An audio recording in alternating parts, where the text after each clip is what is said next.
We're doing, hello, everybody, and welcome. We're going to talk to you today about some of the things that wonderful, worthy Black women can do to save their health and to protect their health by some very preventative steps. We have the wonderful co-host.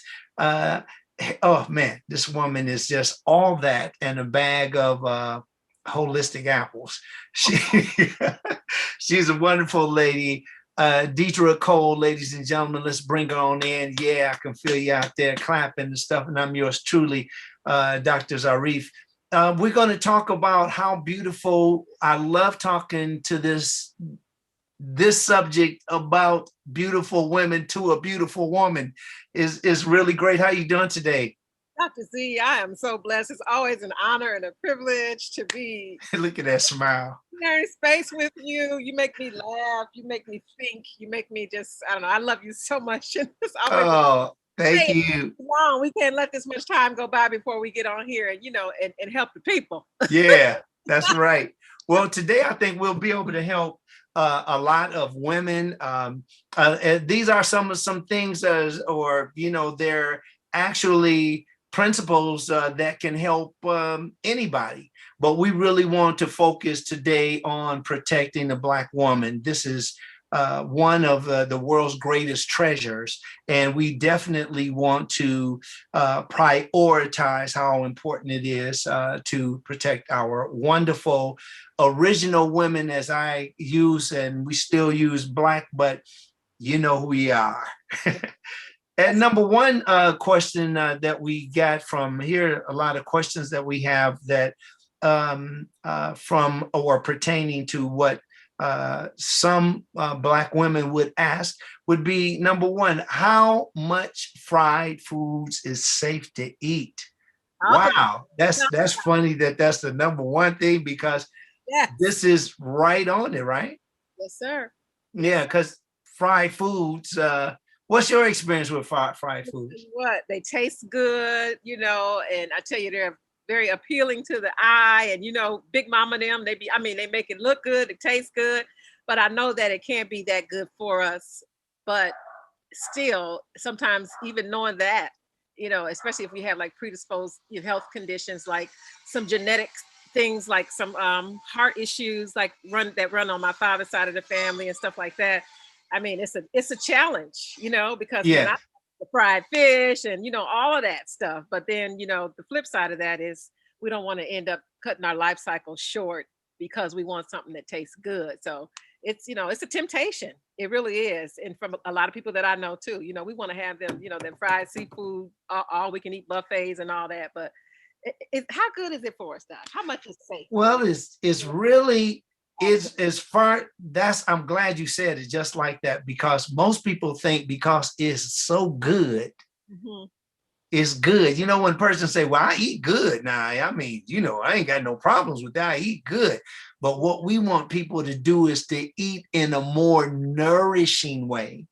There's a difference between nutrition and nourishment, as the more we get into this, we'll talk about it. But we've been eating nutritiously is a political way of thinking about food that attaches us to food emotionally. Mm. So we when you were just describing the frying of the food and how Big Mama make the chicken crunchy and all of that stuff is you know it is designed like that. And we are connected with it because we're around our loved ones. There's a certain aroma. You get a chance to hold mama in your arms. You hear daddy's voice. You hear granddad coming in the house talking about he got a case of beer. All of those kinds of things, we connect that.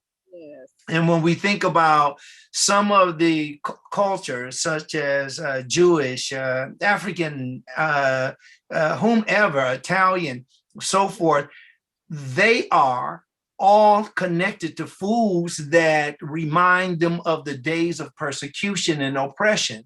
Yes. So these foods, yes, they taste good. Yes, they look good. Oh man, my mouth watered. I've been a vegan or I've been a whole food plant-based lifestyler for years. I haven't eaten meat for, I don't even know what, almost 20 years now, something of that nature. But I still, because of my limbic system, because of my response to what I see, again, we're actually balanced, or we're actually managed by our five, senses. That's why we're attached to food, because they get us on what we see, what we feel, what we smell, what we touch, and how it sounds. So this is nothing. This is what, Dick Gregory talked about, Dr. Sabi talked about, Dr. Africa talked about, and even people before them.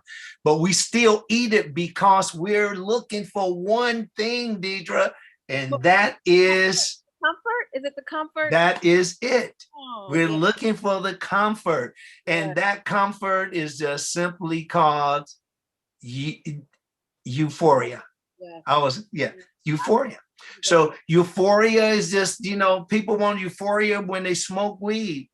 They want euphoria when they have sex. They want euphoria when they're looking at a waterfall, or when they're spending money in the mall or online, that high that they get when they shop, Yeah. or like guys that love, fancy cars or expensive cars. Money is also euphoric. So you get all of this stuff.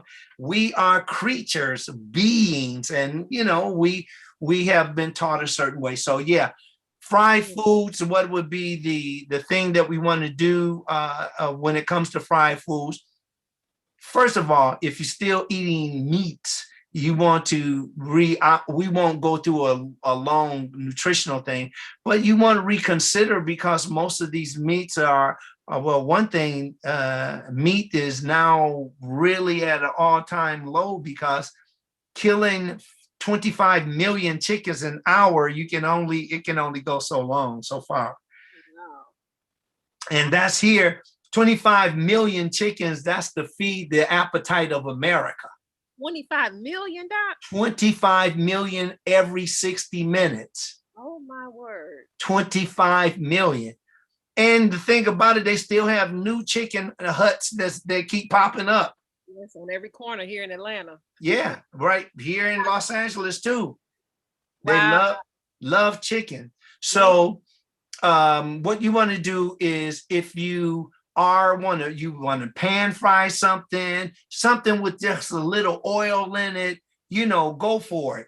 I would say we will get better as we make these transitions. Okay. But if you're deep frying and you got all that stuff and all those trans fats in there, it's not the one thing you want to do is make sure that you get an oil with a low smoke level. So in other words, like that level or the level or smoke level should be low, meaning that it will, if you have low smoke level, what's going to happen is that the oil itself will turn into trans fats faster. I'm glad you mentioned the oil, because so then, like, for instance, so peanut oil and grapeseed oil and olive oil and that kind of, which one would be like the better oil to use? Well, the best oil that I use would be the saturated oil. And that would be, well, people use palm seed oil, but they say that, the palm seed oil is it is from a plant, but it is definitely thicker and it turns to solid faster. But the coconut oil, for instance, coconut oil is the best oil to cook with. Now, olive oil, some people say olive oil. I don't use olive oil to fry anything in because it's so fragile. And it will, it smokes very, very fast. So that means that about 140 degrees and more, like if you're on the top of the stove, that's not the one to go with. You want to go with coconut oil is one of the better oils. Now, people also use peanut oil. That's a plant oil too. But peanut oil isn't, it has a higher smoke level, that's why they use it in deep fryers. Mm-hmm. However, it's not the most nutritious or nutrient filled oil. Yeah. You said peanut oil, that meant it might have been healthier. See, I'm glad we're having this discussion. Yeah. So the best oil would be something that's saturated. You said something that's saturated and that's low smoke. And cold pressed. Cold press. I'm taking. Yeah. Cold press means that, like, see, most of the peanut oil is heat pressed, and all the other oils like Crisco and canola oils and those oils that we see on the shelf in the supermarket, they actually take heat to extrapolate the oil. So the oil has already been adulterated through the heat process. And when you have cold press, this means that their technique of getting the oil out of those plants has no heat involved with it. So therefore, it isn't changed. Mm-hmm. There's no molecular changes that it goes through, like changing from healthy to trans fat. Trans fats are carcinogens, and carcinogens are therefore cancerous. Okay. Mm-hmm. Some great information, some great nuggets you dropping. I'm taking some personal. Mm-hmm. I appreciate that. So this is the other thing here is we have, when we get down to oil itself, oil is used for, our joints, to bring down. The main thing is for our body to reduce the inflammation. Mm. So oils are anti-inflammatory. Now, the other thing, we have other oils like the EFAs, which are essential fatty acids. One, the omega-3s. We should definitely get the omega-3s. And omega-3s come through the oil that's in walnuts, for instance. Okay. Walnuts is really, really, really good. Now, although there's different types of avocados, but there are some avocados, maybe like Haas, that are that have the oils that are very healthy for the body. Okay. Find out all of the foods that you can get the omega-3s from, because omega-3 is rare. Whereas you have the omega-6 and 9s, it's abundant. It's in most foods. But the 3 is rare. Yes, rare. And it's rare. DJ, I can't hardly hear you. Let me see. Is that me? Let me see. What about now? Oh, now I turned it up. Okay, that was me. I'm sorry. Okay, no worries. Yeah. Okay, so you said we want to make sure that we are getting the omega-3. Yes. We want to get the omega-3, and that's through fermented foods. You can get some of that through some fermented food, and then you can get omega-3 also because you have your walnuts, you have omega-3 in flax seeds, you have omega-3 in some avocados and so forth. So that's really important to get in your body. And especially today, because it protects you against, it's showing that it really helps to conserve your brain. Yeah. As people get older, and you don't take care of yourself, your brain can shrink, and then it can become brittle, and parts of it doesn't work, and that's dementia. And then there's several types of dementia, like Alzheimer's, for instance. So what you're saying in essence is the diet is very important when it comes to, basically I would say in protecting us from that, like in doing the work ahead of time. I don't know what the word is that I'm preventative. Preventative is the word I was looking for. Yes. If I'm not, because I did have my avocado today, I love avocado. But for instance, if I'm not getting enough, or us melanated women are not getting enough omega-3 in our actual diet, in our foods?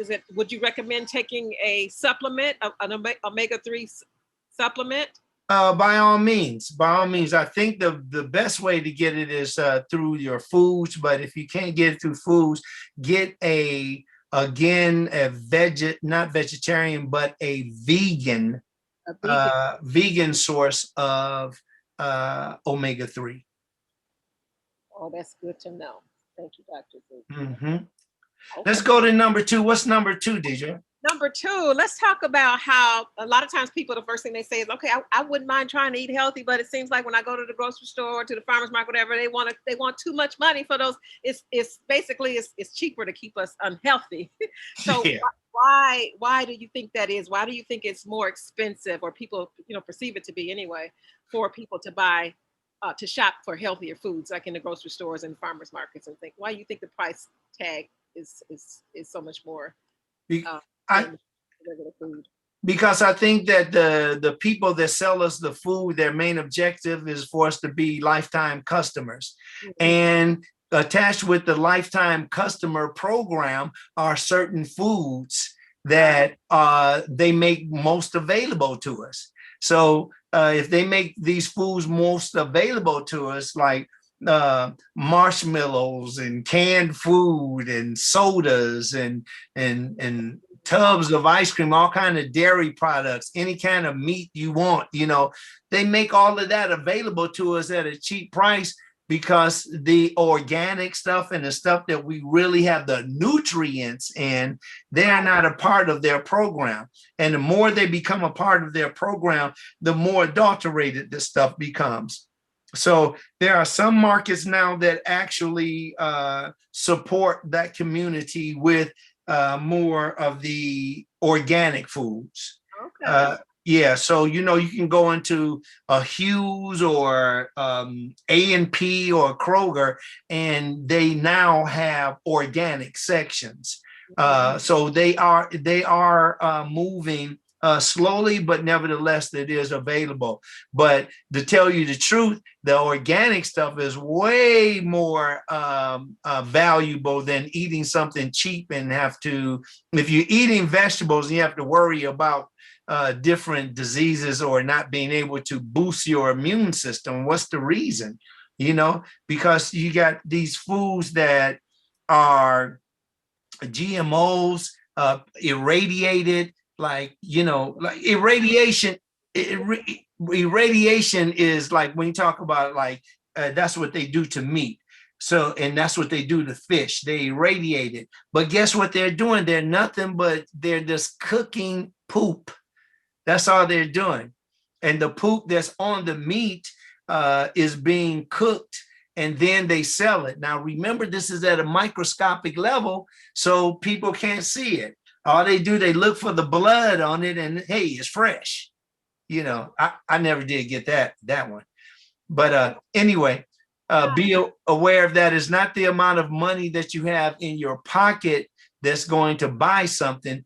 Just get something that is going to be more of value to you. Okay. Mm-hmm.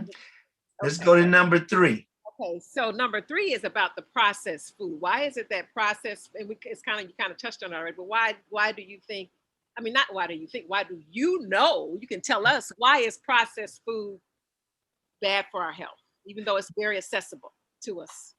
Okay, that's a great question. The processed food is bad for us because processed food is stripped of the good stuff.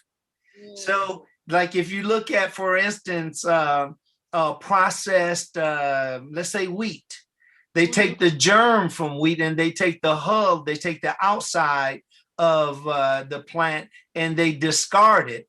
And like for instance, easy to imagine is this: like rice in its natural state is brown, but when they sell it, most of it is sold white. Well, the white is processed, the brown isn't. Brown rice is healthier because the good stuff is left in there. White rice cooks faster, has a different texture than the brown rice, but they've been serving white rice so long that we've gotten addicted to it, or we've got accustomed to it. Wow. Yeah. Okay. So it's the white rice basically is already, most of the nutrients have already been cooked out of it even before it gets to the shelf, basically Oh, before we get it. yes, that Yeah. is correct. And then whatever else, if it was any nutrients left in it, which Yeah. probably not any, No, then the only thing that's left in it is called endosperm. what's it called, Doc? Endosperm. The endosperm, you're right, is nothing but starch. It's like mainlining sugar in your veins. Unbelievable. Yeah.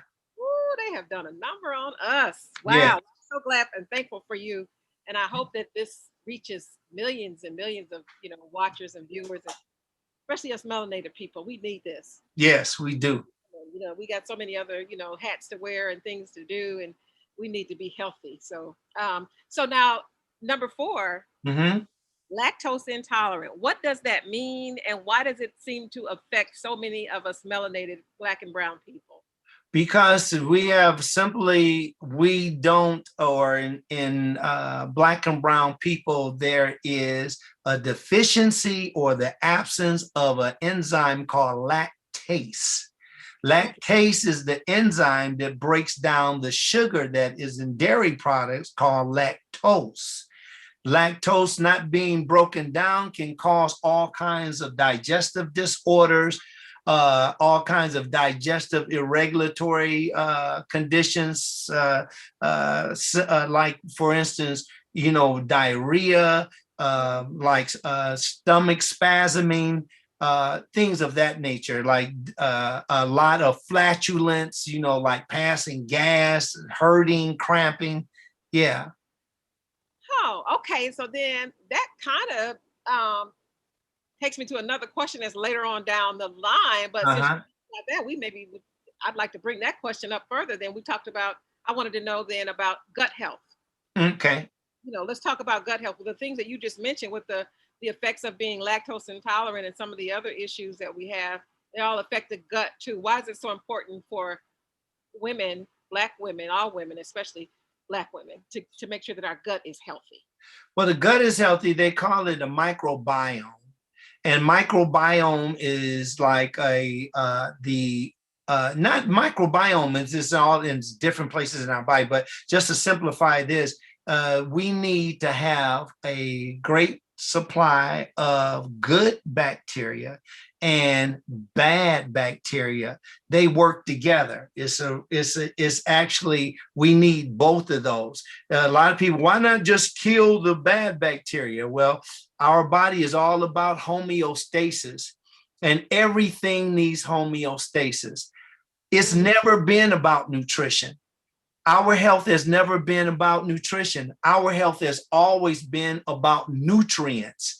And the more that we nourish ourselves, the more that we have energy, and we have beautiful skin and healthy hair and beautiful teeth and fingernails, and we feel that we can last long. All of those things are when we speak about optimal health.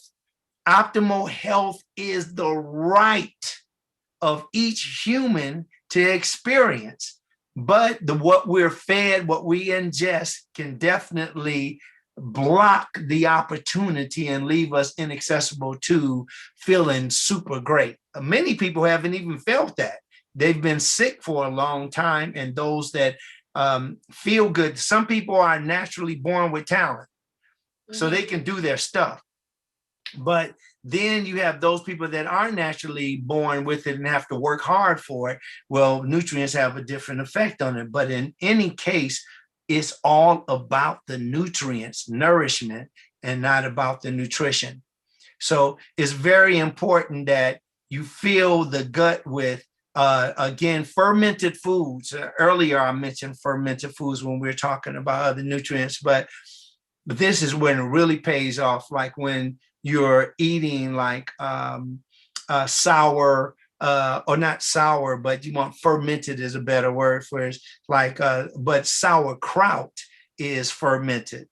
You see? Uh-huh. And then you have like also fermented tofu. You have fermented what is it called? Oh, the kombucha. kombucha. That's also fermented. All those things that you're mentioning now are good for gut health. Yes, these are good for gut health. So they have in them, it's really important that these foods, like even apple cider vinegar, that's fermented too. So this helps the villi and it helps the body to protect itself against things that are otherwise harmful. And the thing about the digestive system, you got to protect it, because there's no way you can't get after this person dies, you get theirs, or while they're living they can go in and give you part of theirs. That's not, it doesn't work like some other parts of our body. So it's very important that we take care of this, because this is a one chance thing. Yeah. And some people are living with it, but they have pouches, they have, it's a whole ugly thing. It's very difficult to manage it. Walking around with a sack of waste is not, ain't nothing sexy about that. And those people that have it, I bet you they would agree that if they had another choice other than that, they would. But yeah, definitely take care of yourself by taking care of your gut health. So then you mentioned about the enzymes. You sell a product, right? Yes. Enzyme that we can drive people to your website too. Yes. We can talk about it now. Oh, okay. Going to help. That would help the digestive tract system too, right? And all the things that we're talking about now, the gut health and that your digestive enzyme. Yes, the digestive enzymes that you will find. Thank you, Deja. I'm going to see if we can do this right fast. It only takes a second. And I'm just going to pull up something if I can here.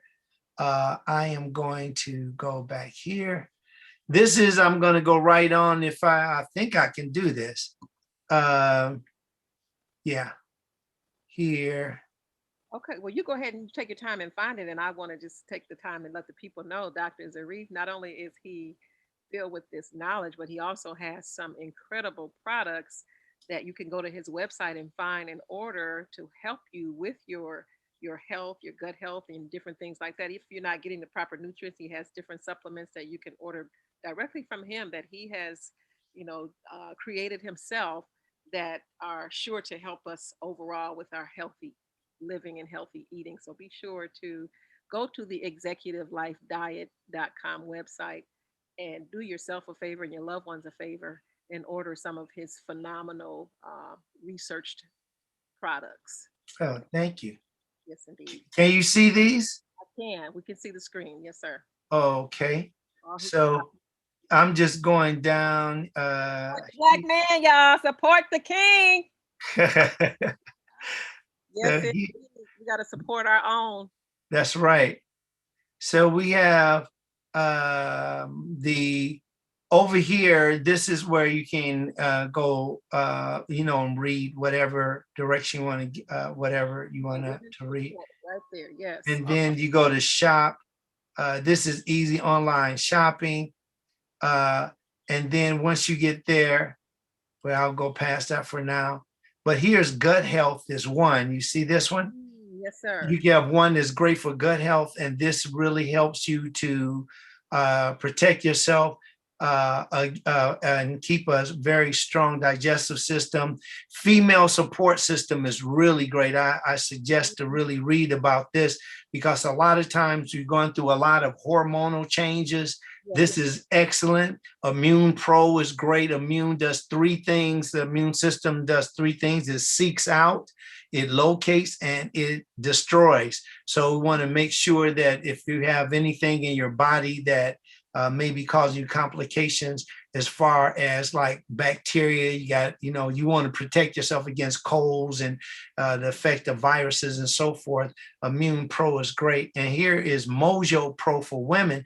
Now, Mojo Pro speaks to your mojo, like people that have like these very low, they might not have the libido, they're like, I don't feel sexy anymore. Or if they've had a partial hysterectomy or anything of that nature, that can definitely interfere with your balance. So make sure that you pick up the Great work, female. researched and created these different supplements, Mm-hmm. the male Yeah. and female for, you know, with longevity and healthy eating and healthy. This is incredible. Shout out to you, Dr. Z. You are a phenomenal human Thank you. being. A phenomenal. Yes, I'm you know I'm recording all these compliments. it's not paying me to say it, y'all. This is real. This is This is digestive enzymes that Deidre was talking about, that Deidre was talking about here. And these digestive enzymes, these are just really wonderful. When you get to something that you like, you just simply go right on, just click on it. This is just $14.95. You know, it's something that you can look at, that you can get information about. And you can order these, and this will help you to break down your carbohydrates and your protein. In the meantime, okay, I'm gonna take this one off. But in the meantime, you know, some of the things that you can also eat to help you with your digestive enzymes, you have lemons that will, let me take that. Can you see? I'll do that. Bam. Okay. Yeah, so you have lemons that help break down proteins. You have carbohydrates that are broken down with bromelain in pineapple. Pineapple has bromelain in it. Papaya has, it's called Thailand. Thailand. And Thailand is actually spelled with a P. It's like PT, YLIAN, I believe. And that is just simple. It's very similar to the pepsin. And some people will say potato, but the P is silent. So these are just some of the things that you can get. You can remember in a lemon, you have digestive enzymes to help break down protein. You have your papaya, especially the green papaya, has the digestive enzymes in it to help break down carbohydrates. And bromelain also helps to break down the carbohydrates. Okay, and you said pineapple too, right, Doc? Yes, pineapple, lemon, and okay, the papaya. You said especially the green and papaya. Mm-hmm. And that is some Yeah, the unripened papaya is better. So a lot of people like the orange and the real sweet part, but the digestive enzymes are in the unripened peel. Okay. See? Just like lysine, or even better yet, you have lycopene that is in the rind of a watermelon, and that lycopene helps guys with their prostate health and women with their heart health. Okay. Okay, I'm glad you mentioned that now, because I know that, you know, your time is running short. I know you have another engagement, so we can pick up where we left off on the next episode. If we could just jump in right quick and talk about just two more quick things. The gluten-free, if you can touch a little bit on what that is and what that means and why it's so something that we hear so much here lately. Gluten-free, what is that? And then about the men's health. Why do our brothers procrastinate so much on going to see a doctor? What is that about? Beautiful. I'll start with the gluten-free is just simply gluten is a protein that's found in wheat and other grains. Some people are allergic to it, so they can't eat it. And a lot of that just comes from the way that food is manufactured today. They've changed the way that they grow it and the way that the nutrients that it has in it. And a lot of times the gluten-free just simply means that celiacs, you know, people with celiac disease, they're allergic to it, and other people find that it'll cause them to cramp and so forth, because they can, through food husbandry, the entire plant can be changed, or agriculture, the entire plant can be changed. So just know that. And I would say get with a really good specialist, because I've actually helped people that used to be gluten free. Now they're actually eating things with gluten, like whole grains, because I just simply introduced it back into their diet at very, very slow pace. And they'd have no problem with it. And it takes a long time. It took me, with about five of my clients, it took somewhere between 9 and 12 months to get them past it, some longer, but it can be done. When it comes to, but check with your doctor first, so you don't come back and say, I ate some and then you whatever. Right. Um, I know the stories about the Black woman. yeah, Of our brothers too. So every Black woman I know has a has a brother, a yeah, sister, brother, or father, or a son, or something, that a significant other that we love dearly, and we want to make sure that they're straight too. I know women need to go. We need to take care of our health, make sure that we see a physician, or starting with the diet, like what you said. So this is just phenomenal information. Thank you so much. But what's yeah. up with the brothers? Why they don't want to go to the doctor? Well, it's all ego, and it's the way that we're brought up. It's the same reason that a lot of men don't kiss their boys when they come up.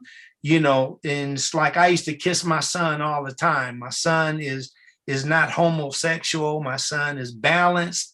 A lot of times when they don't get the kind of hug and attention that they need, like these babies, they come up and they are not sexually or gender specific in their choices. They don't look at mama and dad as a man or a woman until later on they find out the difference in gender. But other than that, they're two people that they care and that they're very dear, that's very dear to them. So a lot of it is in the upbringing. So a lot of guys say, I ain't kissing who? I ain't kissing no man. That kind of thing. And then you have other, like, I don't take it to the point where, like I see some parents, I don't kiss my daughters in the mouth. I kiss my daughters on the cheek. They kiss me on the cheek. I don't grab my daughters and do a full on frontal hug. I hug them to the side. Sometimes if it's something like real sad or something, my daughters are emotional and they'll, daddy, you okay? Or, one of those kind of things. Oh, I miss you, but we should be very, always respectful, but understand that these are our babies, these are our children, and they want to endear, they want to feel, it should be emotional connection with your parents. And some, I know men that haven't touched touched their son, like they might shake a hand or something like that, but they think that the harder they are toward their son, the more man they are. But I'll say, brothers that's listening to this, watch the beauty that comes out of your children when you take time to embrace them.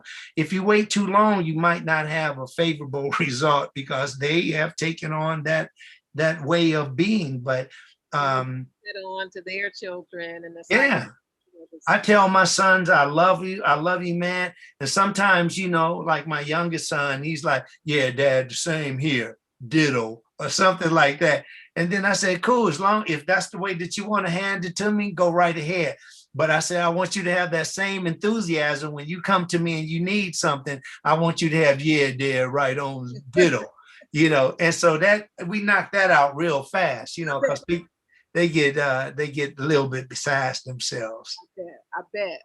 And so you think that's, well, that same reason is why they shy away from wanting to go see about the health and get the colonoscopy and to get the physical and different things like that. They've been taught that crying is not manlike. They've been taught that, not saying that, Deidre, I'm in pain now, I'm struggling, can you help me? They don't think that that's manlike. It's like that's what they've been taught. You have other dudes on the other side of the spectrum. They love to get sick because they love to have the attention. Baby, can you just bring me some orange juice? Baby, can I have a little bowl of ice cream? Baby, come on, why don't you get in the bed with me? They want that whole experience. So they find this great, oh, this is the advantage. I'm still hurt, because they want to have that kind of attention. But it's just really about a balance. Yeah. Yeah. Okay. So any say parting words that you would give to the brothers out there listening and the sisters out there listening about, just anything you want to say, and Yeah. then do a part two of this too, because there's so much more to cover. I want to talk about the difference between being a vegan, a vegetarian, a pescatarian, and all those things, and how to make the transition and things like that that you can help us with. Well, yeah, we definitely talk about those things. But one of the things that I'm glad that you mentioned is that I would like to leave with the brothers. Let's protect our sisters. Those brothers that are still calling the sister the B word, a lot of you that are comedians, and those of you that think you funny, or those of you that might be just talking to each other in a derogatory way. Now, I know that women have their own language and their own time, and women if they use the word while they're around other women and they're having fun, that's on them. But I don't think that a man should come in and refer to that queen as that, even if she calls herself that. You can refrain from, no, I'm not going to partake unless her first name is that. That's her actual first name, but even then I would probably call her B before I would call her that. But respect and protect our sisters when they should feel that they're protected out on the streets. Don't grab for your camera. That's the first thing you do when a sister is being harassed, when she's being assaulted. She needs help. She don't need you to be, maybe you would do that after you lay the dude out, but you want to protect, you want sisters to feel that they're protected.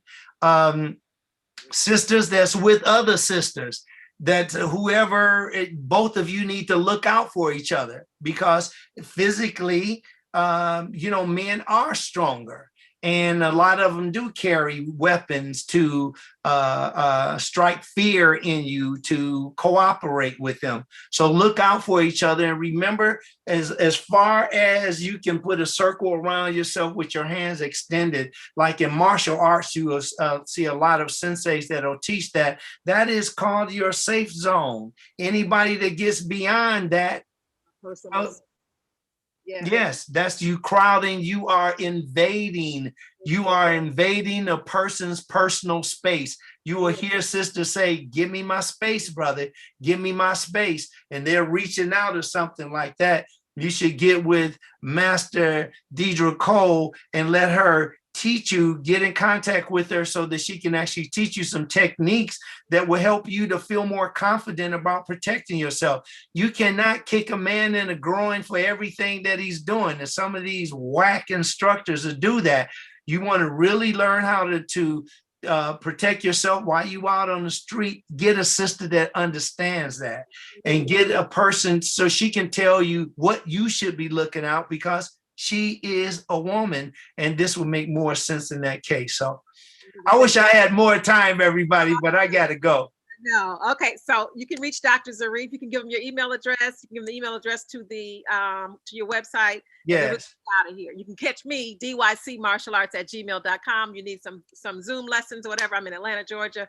I can come right to your screen and teach you how to protect yourself. So hit me up, Dr. Z.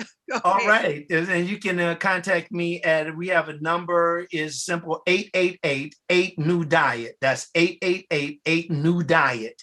I think the word is 888-863-9343. That's the number, 888-863-9343. You can get in contact with me also at Dr. Zarif at drzarif.com. That is the email. Check out the site, everybody, executivelifediet.com. Go on there, join, is absolutely free, and keep watching Protect the Black Woman. Peace and love to all of you, and thank you for joining us today. Yes, indeed. Take care, Dr. Zarif. Love you much. Love you too. Okay. Bye-bye. Bye-bye.